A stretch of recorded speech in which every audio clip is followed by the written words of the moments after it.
In 2019, deep in the heart of the Guatemalan jungle, a ground-penetrating radar beam pierced 1,000 years of silence. Inside one of Tikal's unnamed pyramids, behind a false wall, it probed a void, an untouched burial chamber. Archaeologists expected to find jade and gold. Instead, they uncovered hundreds of clay tablets. The deciphering of the very first symbols sent shockwaves. This wasn't a royal archive. It was a meticulous climatic diary, a chronicle of agony. And the final tablet was not a prophecy, but a verdict. The rain god Chaak was turning his back on the ruling dynasty, and beneath this image lay a map of their exodus. At that moment, the case of a civilization that supposedly just vanished was reopened. Let's transport ourselves to the late 8th century CE. The city we know as Tikal was called Yaxmutl by the Maya themselves, and it was no mere city, but the center of the world for hundreds of thousands of people. Its stone heart beat in unison with the movement of the stars. Dozens of white limestone pyramids pierced the green ocean of the jungle, their steps leading directly to the celestial halls of the gods. Below, in the grand plazas, life teemed. Markets buzzed with the chatter of merchants, priests adorned in quetzal feathers performed rituals, and along the white Sakbe roads, which connected the city's districts, artisans, warriors, and farmers moved in an unending stream. Power in this world belonged to the Kuhul Ajor, the divine lord. He was no mere king, but a living bridge between the human world and the supernatural. His primary duty, his sacred covenant with the people, was simple. He ensured the gods' favor, and the gods in turn sent rain. Every new temple, every stele bearing his likeness, was not merely an act of vanity, but a report on the fulfillment of this covenant. And as long as life-giving rains fell punctually from the sky, the system functioned flawlessly. But this grandeur came with a hidden price. To cover a single temple with a layer of pristine white stucco, a colossal amount of timber had to be burned. The forests around Yaxmutl thinned with each new generation of rulers. Each dedication of a new monument to the gods was, in essence, an act of destruction upon the very land these gods were supposed to bless. Trees, which retained moisture and protected the soil, vanished, giving way to new cornfields for a growing population and colossal bonfires for lime production. The metropolis's population approached 100,000 souls. This was a mega-city demanding vast quantities of water and food. Its system of artificial reservoirs and canals, a brilliant feat of engineering, was still managing to cope. From their observatories, astronomers predicted the movements of planets with unparalleled precision, calculating auspicious days for sowing and harvesting. It seemed the Mayas' intellect and faith had bent nature itself to their will. In those final peaceful decades, no one foresaw the approaching threat. The cycle of droughts and rains was familiar, and minor deviations were attributed to the temporary displeasure of the gods, which could be rectified with new, more elaborate ceremonies. In the main plaza, preparations were underway for another festival, celebrating the end of a 20-year reign for yet another lord. The city lived with the certainty that this prosperity would last forever. No one yet knew that the gods had already stopped listening. It all began not with the thunder of battle, but with silence. A silence in the skies. That year, the dry season stretched on. At first, this caused no alarm. The calendar, refined over centuries of stargazing, indicated the precise day when clouds should arrive from the east, and the god Chaak would bestow his mercy upon the land. The entire city waited. The day came and went. The sky remained unforgivingly clear. The priests performed their calculations again. There was no error, but there was also no rain. A week passed, then a second. The sun transformed the stone slabs of the plazas into scorching griddles. The water level in the colossal reservoirs, a brilliant system for capturing rainwater, dropped with visible speed. Corn sprouts in the fields yellowed and shriveled. For the first time in a long time, fear appeared in people's eyes, a fear that no priestly exhortations could dispel. The glances they cast toward the temples changed. There was no longer reverence in them, only a silent question. The divine Lord, a descendant of the gods, did what all his ancestors had done in trying times. He commanded an intensification of rituals. Day and night, the city resonated with the thrum of drums and chants. Smoke from sacrificial copal veiled the sky more densely than any rain clouds. The noblest young men and women ascended to the pyramid summits, offering their blood to appease the gods. Yet the sky remained empty and deaf. Each new ritual that failed to bring rain became a public display of the authorities' impotence. The point of no return came the day the bottom of the central urban reservoir lay exposed. Thousands witnessed it with their own eyes. Instead of life-saving water, only cracked, grey mud. This was not merely an ecological crisis. It was the collapse of an entire worldview. The entire social pyramid, the entire power structure of kings and priests rested on one unspoken covenant. We rule because we speak with the gods and ensure order. And now, that covenant had been unilaterally broken by the gods themselves. Now, every inhabitant of Yaxmutal faced questions that, just yesterday, would have seemed sacrilegious. If the Divine Lord could not bring rain, did divine blood truly flow in his veins? If the most sacred rituals no longer worked, what was their true meaning? And the most terrifying question of all, whispered from home to home, what if the gods were not merely angered? What if they had departed forever? This was not an enemy assault, but an internal collapse, a tectonic shift at the very foundation of civilization. The moment faith evaporated along with the water, the great city fell silent. It still stood, but its soul had already died. An irreversible chain of events had been set in motion, and now the issue was no longer prosperity, but survival. Reports reaching rival cities were met with malicious glee. Spies from Calakmul and Karakol reported empty reservoirs and cancelled rituals in Yaxmutal. Tikal's enemies saw this not as an omen of shared calamity, but as a sign of weakness in their eternal competitor. They perceived the drought as divine punishment, specifically sent upon their foe, and began to ready their armies to strike the weakened giant. None of them realized that the unseen enemy, choking Tikal, was already closing in on their own walls. They saw a falling king, not a dying world. Within the city itself, the ruling elite's reaction was predictable: denial. For the Divine Lord to admit that the connection to the gods was lost would have been tantamount to abdicating power. Therefore, the official version, disseminated to the people by the priests, declared, "The gods have not left. They demand more. Our faith has weakened. Our sacrifices are not great enough." This was a desperate attempt by the system to preserve itself by shifting blame from the rulers to the subjects and external enemies. This dogma gave birth to the first faction, the War Party. Military commanders and court hawks saw the crisis as an opportunity. Their logic was straightforward. If we lack resources, we must take them from our neighbors. If the gods demand blood, we will bring them hundreds of captives. War began to be presented not as an act of aggression, but as the highest form of religious service. Calls for campaigns against neighboring cities grew louder in the plazas, drowning out the murmurs of the starving. The system tried to solve an unprecedented ecological problem with an old, proven tool: organized violence. But in the shadows of the temple observatories and scriptoria, another faction was forming: the Exodus Party.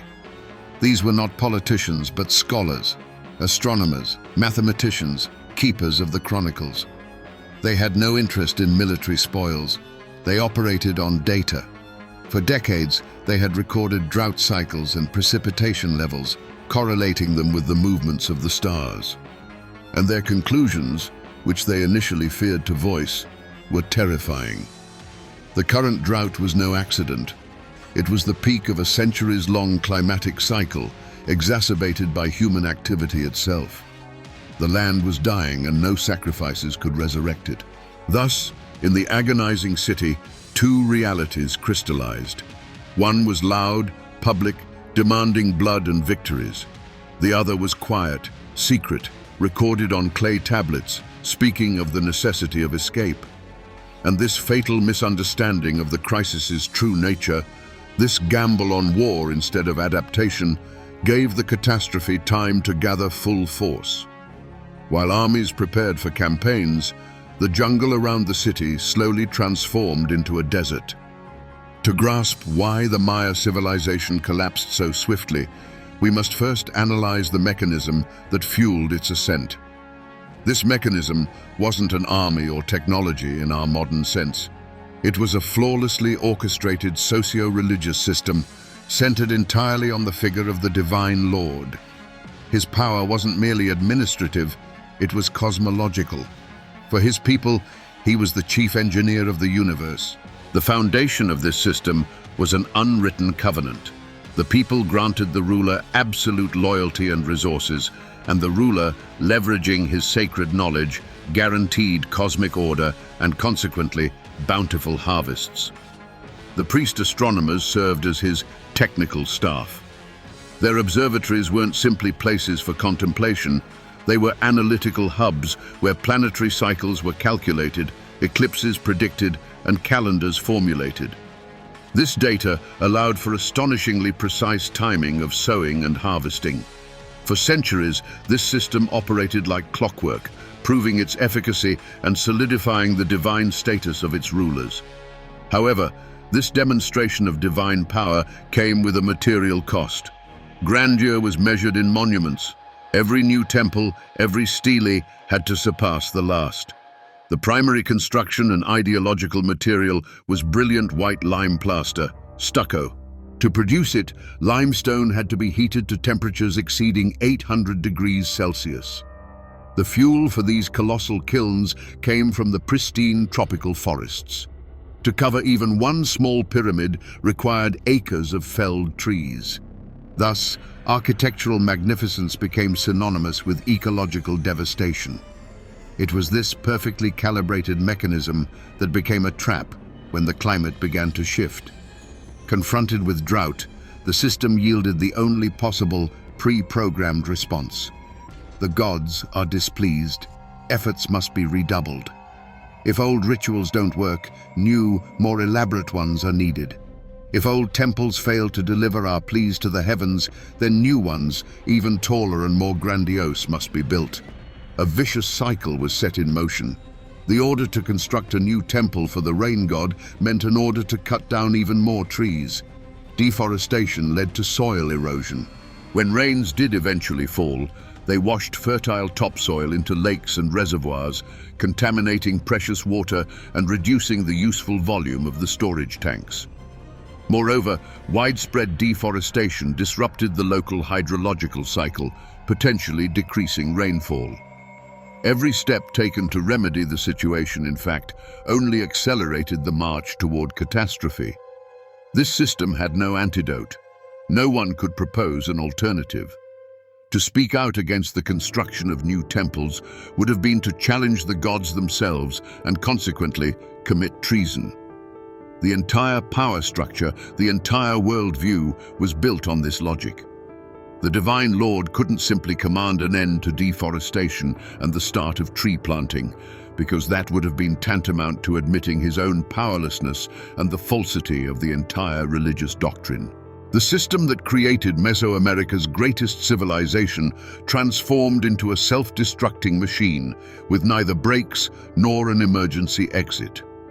Amidst widespread despair, the simple and brutal slogans of the war party proved more compelling than the complex calculations of the astronomers. The Divine Lord, seeing his sacred power evaporate along with the water, gambled on the only force still at his disposal: the army. The plan was straightforward: crush a neighboring kingdom, seize its water and grain supplies, and offer hundreds of captives to the gods. This seemed to be the only solution capable of simultaneously feeding the people and regaining divine favor. The city transformed into a military encampment. The last stores of grain were allocated to the warriors. The finest artisans, instead of repairing aqueducts, were forging obsidian blades and spearheads. The Exodus faction had been driven into the shadows. Their warnings about the catastrophe's irreversibility now sounded like defeatism and treason. Anyone who dared to question the success of the military campaign risked being accused of cowardice and sacrificed to bolster morale. This was their final, desperate roll of the dice, staking the city's entire future on one decisive battle. The army marched out, and for a brief period, it seemed the plan had worked. Scouts reported a victory in the very first engagement. The rival city was captured. A collective sigh of relief swept through the streets of Tikal, and for a moment, hope flickered in the people's eyes. It appeared the old ways still held sway, that the might of arms could defy nature's verdict. An observer, witnessing this unfolding drama, might have believed this was the end. Bloody, brutal, but an end nonetheless. A civilization saving itself through war, just as it had done hundreds of times before. But triumph turned to ashes. When the main forces entered the conquered city, they witnessed the very same devastation they had fled. The same empty reservoirs, the same scorched fields, the same desperate populace. The resources they managed to seize would barely last the army a single week, let alone feed the 100,000 starving souls back in Tikal. The military campaign failed not because the army was weak, but because there was simply nothing left to fight for. The entire region was dying. The total war theory, long held as a primary cause of the Maya collapse, crumbled not within the studies of historians, but right there in the 9th century on the scorched plains of Peten. It was a complete and utter collapse. Hope had vanished. The army returned to Tikal not with triumph, but with a profound silence. The warriors, emaciated and desolate, carried not spoils of war, but a terrible truth. The world around them was dying just like their own city. In that moment, the authority of the war faction turned to dust. Their strategy, built on force and plunder, had collided with an enemy no spear could pierce, reality itself. The power of the sacred Lord, precariously balanced on that last gamble, now hung in the balance. It was within this vacuum of hopelessness that the Exodus faction made its move. Their leader, the high priest astronomer, arrived at the palace. In his hands were neither weapons nor sacrificial offerings, but clay tablets, decades of meticulous observations. He did not plead or beg. He presented the evidence. He showed the sacred Lord drought charts, records of water levels, and calculations of cycles that all pointed to one undeniable truth. This was not the temporary wrath of the gods. This was the end of an era for this land. And here, a stroke of genius changed everything. The priest did not declare that the gods had abandoned them, nor that their rulers had failed. He offered a different, redemptive interpretation. "O great Lord," he proclaimed, "this is not punishment. This is a command." He flipped the entire paradigm on its head. The drought was not a divine retribution for their sins, but rather a celestial sign that Yaxmutl's mission in this place was complete. The gods had not abandoned their people. They were calling them to a new home, to fresh lands, to water. This maneuver was brilliant. It didn't merely salvage the situation, it unveiled the profound logic behind the priests' power. Their strength lay not in rituals, but in their monopoly on knowledge. When rituals ceased to work, they leveraged their primary asset, data. They transformed a scientific forecast into a religious prophecy. This offered everyone a way forward. The sacred Lord, from a failing ruler, was transformed into the leader of a grand migration. The people received not despair, but purpose and hope. All the scattered details coalesced into a unified picture. The deforestation for temples, the soil depletion, the disastrous wars, All now appeared not as a chain of errors, but as omens that had finally been correctly interpreted. The decision was made. The city's final resources were poured not into constructing new pyramids, but into orchestrating an unprecedented evacuation.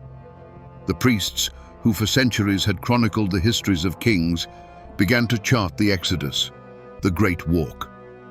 The decision forged in the throne room immediately transmuted into an operational protocol. This grand exodus was no chaotic flight of a desperate multitude. It was the most intricate logistical operation in Maya history, orchestrated by the same minds that had for centuries calculated the movements of the stars. The city was meticulously divided into sectors. Each clan and craft guild was reformed into marching units. At the head of each unit stood a chief, armed with precise instructions and their designated section of the map meticulously inscribed on cured leather. The first step was a comprehensive inventory. An edict was issued: take only what could be carried and what would aid survival on the journey and in new lands. The jade necklaces of kings, golden masks, and ritual vessels remained in the palaces. Their value had plummeted to zero. The true treasures were now considered bags of corn and amaranth seeds, obsidian blanks for tools, skeins of cotton thread, and, most importantly, knowledge. The few surviving codices were entrusted to the most reliable guardians. The next stage was the ritual of abandonment. This was no barbaric plundering. It was a meticulously planned ceremony of farewell to the world of their ancestors. In every home, residents broke their hearths and ritual pottery, a symbolic act of severing ties with the place. Stelae depicting the last rulers were deliberately defaced. This was not iconoclasm, but rather a contract annulment. The dynasty was no longer responsible for this land, and this land no longer sustained the dynasty. The sacred spaces of the temples were sealed, and the entrances to ancestral tombs were blocked with stones. The city was not destroyed, it was preserved, put to sleep. Then the movement itself began. Not all 100,000 people moved simultaneously. That would have been certain collapse. The exodus was organized in waves. The strongest and most resilient went first, scouts and young warriors, whose task was to find water sources and secure the route. Following them, at intervals of several days, came columns of artisans, then farmers, each family carrying their meager possessions. They journeyed north toward water, as the prophecy had indicated. Thousands of sandals shuffled along the white Sakbe roads, passing for the last time by the great pyramids, which now stood as silent headstones to themselves. The priests and the sacred lord himself, with his retinue, were the last to leave the city. Their mission was complete. Before departing, they performed one final ritual. They sealed the tomb of that same priest-astronomer, the last prophet, who had first predicted the inevitable and devised the plan for salvation. Inside, along with his body, they left an archive of the catastrophe, those very clay tablets. This was not merely a hiding place. It was a report, a message to eternity. When the last stone sealed the entrance to the burial chamber, Yaxmutal finally died. Now, only the silence of the jungle remained within its walls. The Exodus plan was brilliant in its conception, but it collided with a reality that could not be charted on maps. The Great Walk did not become a triumphant march to a new promised land. It transformed into a protracted agony. The jungles, which for centuries had fed and sheltered the Maya, became their enemy. The water sources marked on the scouts' maps dried up. Game was scarce for tens of thousands of hungry mouths. The organized columns fragmented into smaller groups, each struggling to survive alone. In this arduous journey, not only did logistics collapse, the very social order crumbled. The sacred lord, whose gaze in Tikal could bestow life or death, transformed from a demigod into the chief of a band of refugees. His sacred authority, inextricably linked to the temples and ancestral tombs, remained behind in the dead city. The priest-astronomers, whose knowledge of stellar movements was invaluable for the calendar, found themselves helpless. Their wisdom offered no help in finding edible roots or protecting children from insect-borne diseases. Warriors became mere hunters, and skilled artisans became porters.